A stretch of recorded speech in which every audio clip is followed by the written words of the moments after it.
Hey everyone, welcome back to my channel. Wrigley and I have a fun game that we're going to show you guys here in a minute, but the first thing I want to talk about is getting this pattern with your dog down first.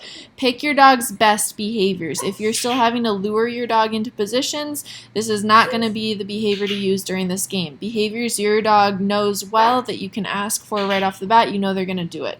Run through those, make sure that you have your hands at center, no food anywhere. Ask your dog to do that behavior. They do it, then the click happens, treat appears afterwards. That pattern is really important for getting down. If you're still having to put food at your dog's nose and guide them into a position, they're not quite ready for this game yet. This game is what I'm going to talk about right now. This game is actually teaching your dog that you don't have to have food on you at all in order for them to listen to you and do the behavior. A lot of adolescent dogs struggle with this, dogs newer to training, and this is something that is really important for fading off of using food all the time as a reward for your dog. You're always going to want to reward your dogs in some form or fashion for doing behaviors for you, but I'll talk about that in a little bit. So this game right here, you're going to have your dog on leash for it. You guys can kind of see me running through it with Wrigley. I have a plastic Tupperware lid set over on the couch a couple feet away from her. I am holding her back with that leash as I place a treat on the lid, asking her to do a simple behavior and then immediately clicking when she does it and saying get it for her to go get the treat off of the lid. Now at this stage I do still have the treat bag and the clicker on my person, but we're actually going to fade that out. This is a good place to start. If your dog struggles here, I would recommend guiding them into the position how you taught them. If you need to go back to treat at their nose, go back to treat at their nose. Your goal is to work your way up a little bit farther and farther away from this plate. I recommend using your dog's best behaviors, the ones that they know really well at this point, to do this exercise. They're going to be distracted by this little plate over next to the side if they've never done this before. They're going to be a little bit distracted and wanting to focus on that. So you could start with something simple like, hey, if you look over at me away from the plate, then you can go have the treat on it. This game is teaching your dog that if they work for you, they get access to that plate here in a second.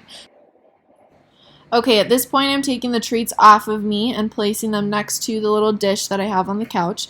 I would also recommend at this point, if your dog is really having a hard time with taking their attention away from that plate, go watch my Look at That Engage Disengage game video. That will help a lot with teaching your dog to actually disengage from the plate.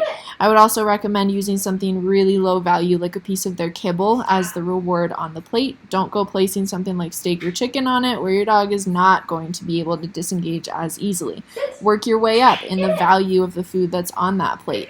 Think of that as a bunny or a squirrel. The higher level distraction they're able to turn away from, it's a big reward in the end. So something to think about while you're practicing this. Good girl, nice job. Down, sit, stand, get it. Nice job.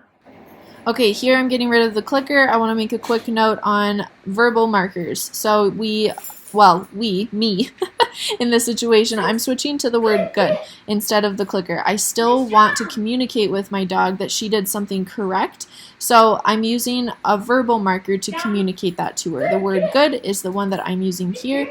Get it means to go get the food. I won't go too much into that. That's one of Wrigley's particular cues, but the word good or yes or yep is what I suggest for using a verbal marker. Just be careful with the word good that you don't follow that with good girl or good boy or good job. Just good. So I usually recommend yes or yep if you're first teaching this to your dogs. You're just going to use it exactly when you would click. Treat comes afterwards. Good, get it. Nice job, lady. Good girl. So now I'm going to run through that exact pattern just with the dish on the floor this time. I recommend that you start with a dish or whatever you use, and I'm saying dish, but it can be anything, on a chair or on an elevated surface just to make it a little bit easier for your dogs. You guys can actually see Wrigley a few times here kind of linger with looking at that dish on the ground a little bit longer just because it's at her level, which means it's going to be harder for her to want to turn away from it. So right there, I saw that she was really struggling with moving away from from it. So as soon as she did, I rewarded her with saying good, or I think I actually clicked there, and then released her to go get it. I didn't ask her to follow through with any more behaviors other than, hey, pay attention to me for a second or two, then you can go have it. That's what I would recommend starting with. If your dog can turn away from that dish for a second, boom, reward that first. Then start to build up to more difficult behaviors for them. Good girl. Nice job.